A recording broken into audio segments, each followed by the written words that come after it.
bà anh nhà đang chăm bát có chum công chum ở bên đây tiền ឈុំហូ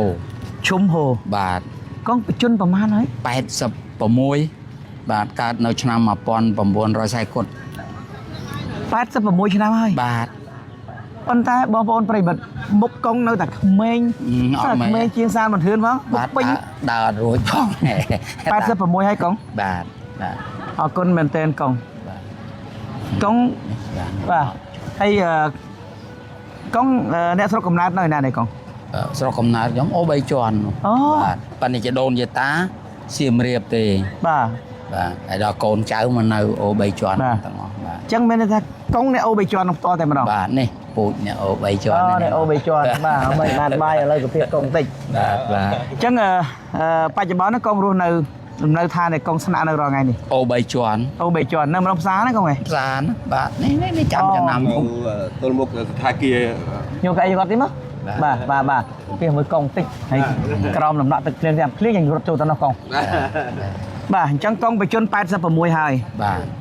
បាទកងរៀបរាប់តិចមើលអ្វីដែលតើយោធាថៃនឹងបានពាត់យកផ្ទះសម្បែងរបស់កងនឹងប្រមាណហត្តាដែរកង ចំការដូងខ្ញុំនៅជាប់នឹងប៉ុស្តិ៍ដែលវារុះរើអស់ហ្នឹងឃ្លាតពីហ្នឹងទៅប្រហែលជា300ម៉ែត្រ 300ម៉ែត្រ បាទ 300ម៉ែត្រ បាទហើយពី300ម៉ែត្រហ្នឹងក្នុងចន្លោះ300ម៉ែត្រហ្នឹងគឺដីខ្ញុំ100ម៉ែត្រហើយទៅជើងអញ្ចេះ300 300ម៉ែត្រ 300ដែរបាទទៅចេះ300 ម៉ែត្រដែលយោធាថៃត្រូវពាត់យកហ្នឹង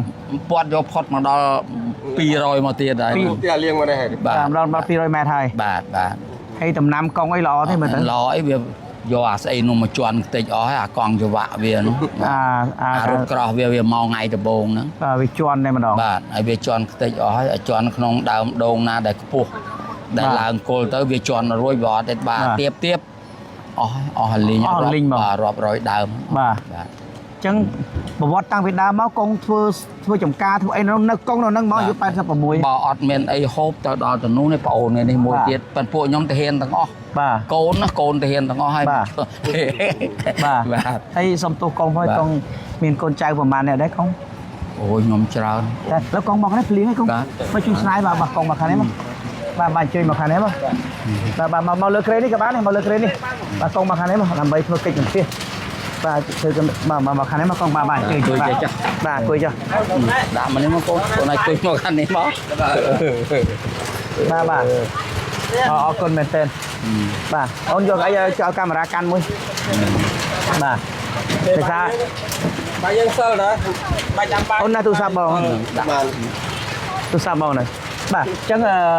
កងសំទោសឲ្យកងមានកូនចៅទាំងអស់ប្រហែលអ្នកដែរកង ខ្ញុំ15នាក់ 15នាក់កង បាទ កូនកង15នាក់ បាទកូន15 បងប្អូនហើយប្រិមិត្តខ្ញុំឃើញគាត់ដំបងខ្ញុំហៅគាត់បងណាតែគាត់ឲ្យខ្ញុំហៅគាត់ហៅកងគាត់អាយុ86ឆ្នាំអាយុ86ឆ្នាំហើយកូនកងទាំងអស់ 15នាក់ 15នាក់ បាទ ស្រីប្រហែលនេះកង ស្រី8បាទក្រៅពីហ្នឹងប្រុសអស់ ប្រុសទាំងអស់ បាទ បានរៀបចំទុកដាក់អស់ហើយកង ហើយនេះ ចៅមានទួតហើយ បាទ ឆានេះចៅទេ អត់ទេនេះកូន កូនទីប្រហែលនេះបាទ កូនទី4 កូនទី4 បាទ អញ្ចឹងមានន័យថាខ្សែស្រឡាយកងហ្នឹងគឺថាអ្នកនៅអូបេជន់ហ្នឹងតែម្ដង បាទ តាំងពីដូនពីតាមក បាទ អូនអ្នកកាន់នេះបាទអរគុណមែនតើហើយចឹងកូនឮថាកូនកងsẽធ្វើតបផង បាទតបនៅចាប់ពីទៅនោះទៅនៅចាប់ពីប៉ុស្តិ៍នោះមកនោះបង្ហូតទៅនេះនេះបាទជើងទៅបាទ អរគុណមែនតើ ហើយផ្ទះកូនដែលជាតបហ្នឹងគឺនៅទាំងអស់នៅហ្នឹង បាទអូកូនកងបម្រើកងតបបម្រើជាតិប្រហែលអ្នកដែរកង នៅខាងក្នុងនេះ កូនបើកភ្លើង នេះអល់ត្រែត បាទក្រៅពីអត្រែតនៅសល់មួយទៀត បាទ បាទនៅរាល់ថ្ងៃហ្នឹង នៅរាល់ថ្ងៃ ហើយខុសពីខេត្តហ្នឹង បាទ កពត នៅតប2នាក់ដែរ តបពីនៅខេត្តកពត2នាក់ដែរ បាទតបហើយខុសពីហ្នឹងទៅសៀម អូនអ្នកកាន់នេះបាទ សៀមរាប សៀមរាប បាទម្នាក់ដែរប៉ុន្តែនៅ បាយបានប្រហែលនេះ4នាក់អីយ៉ាង អ hay ở con mình tên công hay con rồiយើងបានអ្នកទៀត đấy យើងនេះ bạn thay mình công này nó mom nữa rồi មកដាក់ហ្នឹង đã đây rồi កូនវាដាក់ បាទអរគុណណាកងអាយុវែងមែនតើចឹងកងរៀបរាប់ពីដីអូបីជាន់ពីមើលកងដែលដីចំការនៅភូមិព្រៃច័ន្ទណាកងធ្វើកងនិយាយប្រវត្តិព្រោះអាយុកង86ឆ្នាំហើយ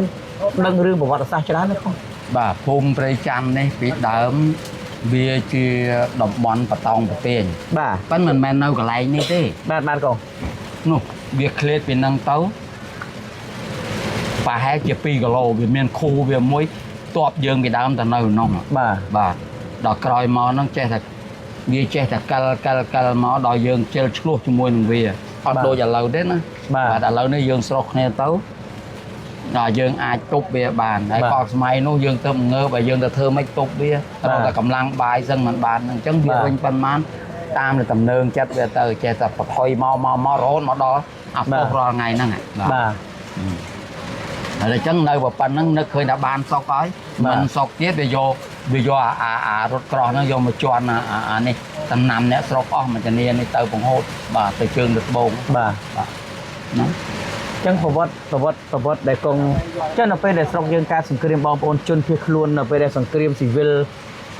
នៅនោះហ្នឹងខ្ញុំចង់និយាយហ្នឹង2គីឡូពីហ្នឹងទៅបាទនៅនោះមិនមែននៅនេះទេបាទនេះតំបន់5 បាទនេះតំបន់5ហៅ បាទអាហ្នឹងតំបន់5ហៅព្រៃច័ន្ទ បាទព្រៃច័ន្ទ តំបន់1 បាទ អញ្ចឹងវាមាន5តំបន់ជនភៀសខ្លួនប៉ុន្តែមិនមែនទាំងនេះទេនៅខាងនោះនៅតាមខូនៅទាំងអស់រហូតគ្រប់5តំបន់នោះបាទទៅទល់គ្នានឹងស្រុកផ្សាយជែកហ្នឹង បាទ បាទប៉ុន្តែរឿងដូចខ្ញុំជម្រាបអញ្ចឹងថាវាមិនអាចនៅបានមួយថ្ងៃធ្វើម៉េចវាបានឲ្យបានតែមួយទឹកក៏វាយកដែរណា វាបកិល បាទអញ្ចឹងបាទវាបកិលរហូតមកទល់ថ្ងៃនេះមកដល់ហ្នឹងបាទដល់ឥឡូវហ្នឹងក្បួនចាស់ផងវាមកទៀត បាទបើកិតវាចូលបើសិនជាវាចូលដីយើងប្រហែលប្រហែលទេកងបើកង ចូល3គីឡូហើយពីនោះមក ជាម្ចាស់ស្រុកម្ចាស់ស្រែណាកង 3គីឡូអត់បាត់ទេពីហ្នឹងទៅ3គីឡូហើយវាអត់ដែរមានប្រជាជនទេ បាទ ប្រជាជនវាអត់មកទេបើដឹងដីរបស់ខ្មែរហ្នឹងវាអត់មកទេនោះនៅក្នុងហើយបាទហើយអញ្ចឹងវាទុកដីប្រឡោះកដាលហ្នឹងវាដាំអំពៅទៅវាដាំអីទៅផ្នែកខាងលិច បាទ បើតែឲ្យប្រជាជនវាមកអត់មកទេ បាទចុះនៅទីនេះខ្ញុំធ្លាប់ឮគេនិយាយថាដីខ្មែរតែស្រែសៀម អត់ទេសៀមមិនមានចូលដល់នេះធ្វើស្រែ អត់ដែរទេ នោះធ្វើស្រែរបស់វាធ្វើលើដីយើងតែម្ដងអាដាំអំពៅដូចខ្ញុំជម្រាបប្រាប់ហ្នឹង បាទ បាទហើយអញ្ចឹង3គីឡូវាធ្វើទាំងណាក៏បានគាត់តែមកធ្វើប៉ុន្តែមិនមែនជាកម្មសិទ្ធិ បាទ បាទឲ្យតែវាត្រូវគ្នាមួយរត់អំណាចគ្នាវាទៅកន្លែងណាដែលនៅសល់ទៅវាធ្វើអាហ្នឹងទៅវាចេះតែធ្វើដើម្បីកុំឲ្យមានព្រៃដុះវាคล้ายទៅជាដីអ្នកស្រុករបស់ថៃទាំងអស់ហ្នឹងទៅបាទដីហ្នឹងដីខ្មែរទេ បាទ បើសិនដូចចូលបានដូចវាដើមណាខ្ញុំនាំអូនទៅកាន់អាកន្លែងយើងជីកខូអាពាក្យថាខូមួយម៉ាន់ភាសាថៃអាត្រង់សេហ្នឹងបដោយបង្ហូរទៅជើងទៅបងមក បាទ បានវាមកហួសហើយមក បាទ បាទ ប៉ុន្តែមានន័យថាវាចូលយកដីខ្មែរយើងវាច្រើនអានេះរហូតដល់ឥឡូវនេះក្នុងសម័យមុនវាអង្គលបន្តិច បាទបាទ ប៉ុន្តែសម្រាប់ឥឡូវនេះគឺវាធ្វើលក្ខណៈទ្រង់ទ្រាយធំដាក់បលាលុះពាត់យកទៅ យកទៅដោយវាដឹងថាអស់ទៅមុខទៀតរួចហើយអញ្ចឹងវាខាន់យកទៅនឹងយកមែនតែនទៅដោយហ្នឹងដើម្បីឲ្យចំណេញអាខាងនោះបើមិនយើងដេញទៅវិញបើវាថយក៏លើតែវាចំណេញដែរមិនអញ្ចឹងអញ្ចឹងព្រំដែនហ្នឹងត្រូវធ្វើសារថ្មីទៀតហើយដល់វាដេញដល់ទៅម៉ានឥឡូវវាសុកចិត្តដល់ម៉ានថា3គីឡូបើចែកជា2វាបាន1គីឡូខ្លះក៏វានៅតែចំណេញ បាទ ឥឡូវមិនអញ្ចឹងឥឡូវអូនពិចារណាមើលឥឡូវវារកឲ្យយើងខឹង បាទ កាលណាគេដោះស្រាយអញ្ចឹងវាយកពាក់កដាល បាទ បើថាយើងថៃ3គីឡូអញ្ចឹងវាចែកគ្នាជា2ទៅ បាទ អញ្ចឹងវាយក1គីឡូកន្លះយើងបានដីយើងដល់ដែលរបស់យើងហ្នឹងណាបាន1គីឡូកន្លះ វាយកដីវាយកដីយើង3គីឡូចែកបើវាចែក មកចែកជា2បាទ បើវាយកបើសិនវាយកឥឡូវវាយកដីយើង3គីឡូ 3គីឡូបាទ 3គីឡូអញ្ចឹងបើសិនជាវាយកកន្លះគីឡូទៀត បាទ បើយក3គីឡូចែកមួយយើងក៏នៅដីយើងដែរ នៅតែយើង វាបានចំណេញ វាចំណេញអាហ្នឹង 1គីឡូកន្លះដែរ បាទហ្នឹង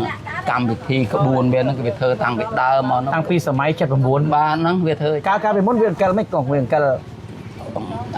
ឡូវប៉ុស្តិ៍របស់វាទំនេះ បាទ ឧទាហរណ៍ថាអញ្ចឹងអានេះប៉ុស្តិ៍វា បាទបាទ ហើយប៉ុស្តិ៍យើងនៅខាងនេះនេះ បាទបាទ ងាយឡើងវាកិលមកហ្នឹងវារុញយើង បន្តិច ឲ្យទៅមុខទៅថាឥឡូវខិតទៅនោះទៅ បាទ មានបញ្ហាអីចង្អៀតអីចេះចូល បា ទៅ ទ យើងអត់ឲ្យទាស់ទេមិនអញ្ចឹង បាទ ក៏ប៉ុណ្ណឹងអញ្ចឹង3ឆ្នាំក្រោយមកវាថែមមកទៀត បាទ ហើយយើងចេះតែថយមកតាមវា បាទ ពោះផ្លូវហ្នឹងផ្លូវតំបន់រ៉ូស៊ីរបស់អ្នកស្រុកទៅមក បាទ អញ្ចឹង ប៉ុន្តែ ច្រកដែលច្រកដែលអ៊ំនៃចការរបស់អ៊ំដែលថាហ្នឹងមានន័យ ចុងក្រោយគេបំ ចុង ផុត ក្រោយគេដែរវាយក បាទវាដេញនៃ ចឹងមកច្រកហ្នឹងពីដើមយើងដោះដូរទំនិញចឹងដែរ ទំនិញនេះទំនិញផ្លូវហ្នឹងឯងចេញ អាផ្លូវយើងនេះណា បាទឡានវាមកបានមកដេញទៅមកនេះឯង បាទ ច្រកវាចេញចូលគេហៅរបៀង ច្រករបៀងអូទីនេះច្រករបៀង បាទរបៀង ចេញចូលការដោះដូរទំនិញបន្លែ ទំនិញបន្លែបកាខ្មែរយើងមកក៏ត្រឹមហ្នឹងទៅ បាទពោតអីចឹងទៅ បាទវាមកក៏ត្រឹមហ្នឹងទៅដើមដំឡូងដើមមកចប់ពីនោះទៅមក បាទ សម្រាប់សេដ្ឋកិច្ច បាទ តូច កន្លងមក បាទកន្លងមកហើយការទៅមកវាក៏ចូលមកយើងក៏ទៅវាទៅ បាទ កាលណាវាមានផែនការធ្វើអញ្ចឹងវាកិលហើយវាកិលហើយវាឲ្យយើងថយទៅទៀតទៅយើងអត់រឿងសុខចិត្តថយប៉ិនដល់ក្រោយមកទៀតឈប់បដ ឈប់ថយហើយ បាទ 3គីឡូហ្នឹងថយមិនទៀត បាទ នៅពេលដែលយើងអត់ថយវាទៅបង្កើតរឿងនៅខាងនោះហើយវាមកយកខាងនេះ បាទ វាបង្កើតរឿង កាត់រឿងនៅតាមព្រំដែនផ្សេង បាទតាមព្រំដែន ដូចនៅថ្មដា នៅបាទដូចតាខាងនេះបាទ ដូចជានៅនេះនៅម្ដងដូចទៅបឹងតកួនទៀតវាបង្កើត ឥឡូវវាបាទបង្កើតនៅបឹងតកូនហ្នឹងទៀតបាទ បាទក្នុងនាមកងជាចាស់ព្រឹទ្ធធាចាម្នាក់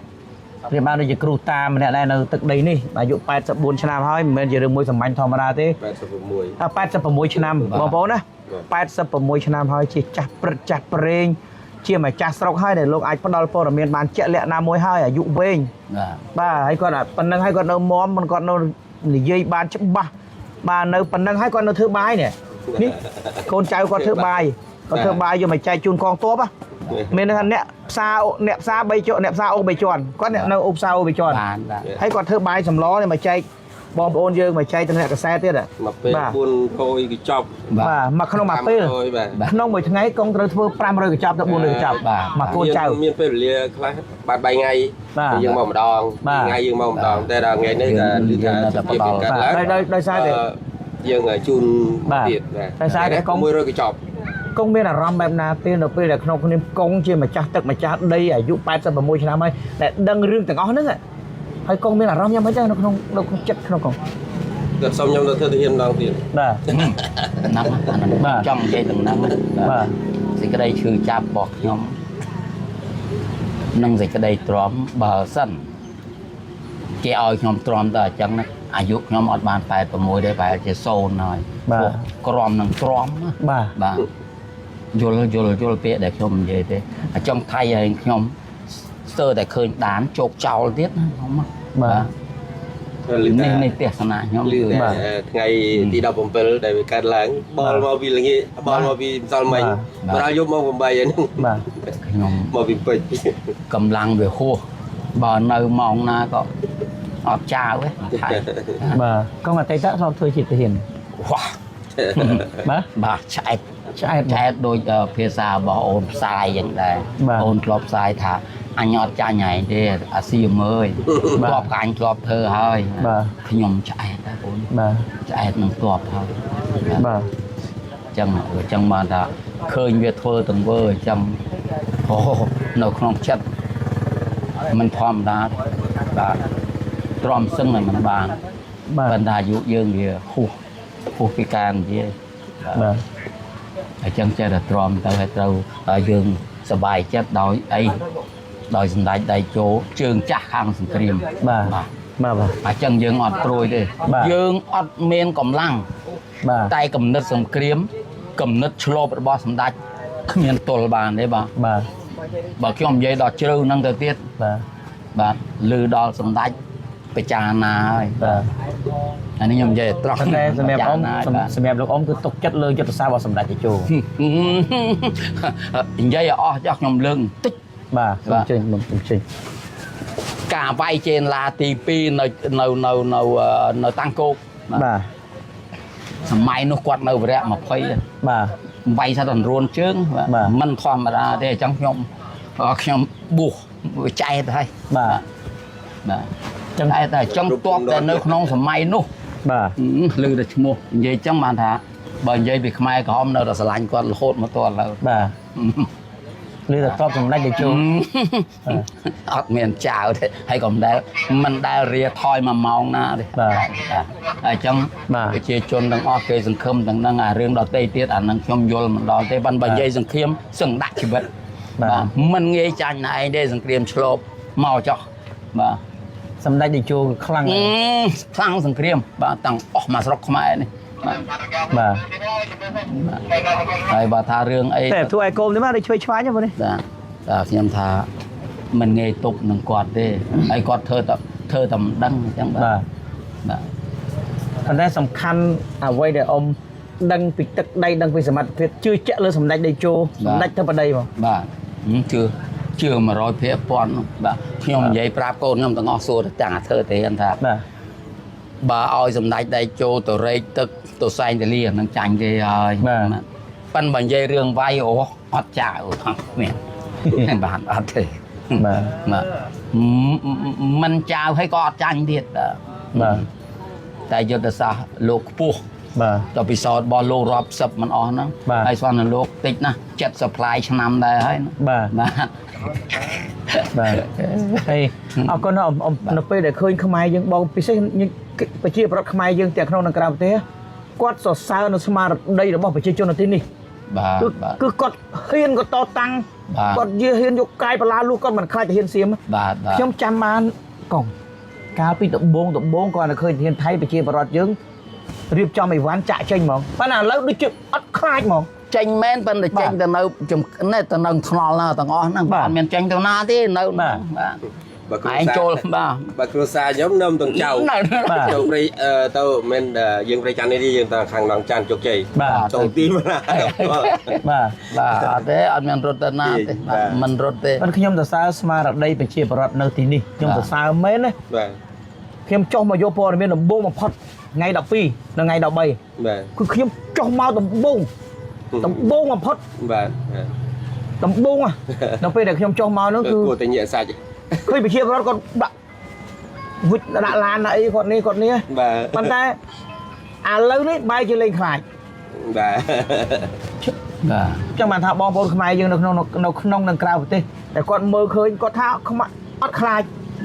ไปเชี่ยรถยังด้วยอัดคลายแต่เห็นไทยมองอัดคลายสักจะดูชีวิตวัดสลับรู้ขมองแล้วแต่สู้แล้วมาตั้งออกเนี่ยแต่ถ้าลือกระดุมกระแดงไอ้รถเด้ให้อันนั้นอัดอ้อยกับเพลิงเนี่ยบ่อ้อยกับเพลิงไงcòn bố chẳng say chẳng pro chẳng chào nhom chẳng côn nhom mình đầu mòn bà mình rồi đấy đăng về say ta mấy đấy ta anh con anh gặp lọt thơ thể hiện rồi bà giáo hả khi mà nó nít hay chỉ mà man phu mấy không người ta phải mà rồi cô xa đấy cô trà đấyខ្ញុំថា300 200 ក៏208 208គ្រួសារបាទគ្រាន់208គ្រួសារគ្រាន់តែភូមិព្រៃច័ន្ទភូមិព្រៃច័ន្ទបាទប្រជាពលរដ្ឋ208គ្រួសារបាទបើសិនជាគិតជាចំនួនថាជាច្រើនណាកូនបើសិនជាចំនួនជាមនុស្សវិញជាទាំងបូកទាំងកុមារទាំងចាស់ទាំងពុកម្ដាយទាំងអស់បាទពួកក្នុងមួយគ្រួសារយើងអាចមាន5គាត់នេះជាស្ថិតិទេបាទតែស្ថិតិរស់នៅក្នុងស្រុកនេះបាទដែលនៅក្រៅពីខាងក្រៅខាងនោះដែលគេមករស៊ីហើយគេមានចំការនៅនេះមកដូចគ្នាបាទមកនៅហ្នឹងដូចគ្នាកាន់តែច្រើនហើយកាន់តែច្រើនជាង200គ្រួសារបាទច្រើនជាង200គ្រួសារពួកចំការហ្នឹងមកជួនេះទៅជើងតាមតំបន់មួយរហូតទៅជើងអញ្ចឹងទៅបាទហើយឆ្លាតហ្នឹងបាទអូនដើរទៅមើលខាងជើងមើលវាដាក់យើងនៅទាំងនេះបាទហើយអាក្នុងព្រៃនេះវាលូកយើងវាលូកឲ្យធ្លាយម្ដងនេះបាទអាខាងជើងបាទហើយវាបានដៃណាអញ្ចឹងតែអាចខាងជើងនឹងវាសញ្ញោមកយ៉ាងម៉េចអានេះអ្នកអង្គិលអាណារៅវាបាទដល់ឥឡូវនេះទៅលេងរួចបាទយកបលាលួសនេះយកមកដាក់ហើយអាខាងក្នុងនេះក៏ថយដែរអត់ហ៊ាននៅចិត្តទេនៅចិត្តខ្មែរយើងចាល់ច្រក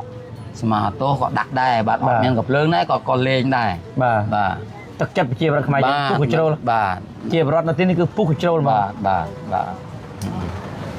ខ្ញុំប៉ុន្តែឥឡូវនេះយើងឃើញវាមានដាក់ខែមទៀតទេប៉ុន្តែថ្ងៃទី7នេះជាថ្ងៃដែលអវសានអាវ៉ាតរបស់មេវិជាការភូមិភាគមួយរបស់ថៃនៅពេលដែលកាន់តំណែងថ្មីគេ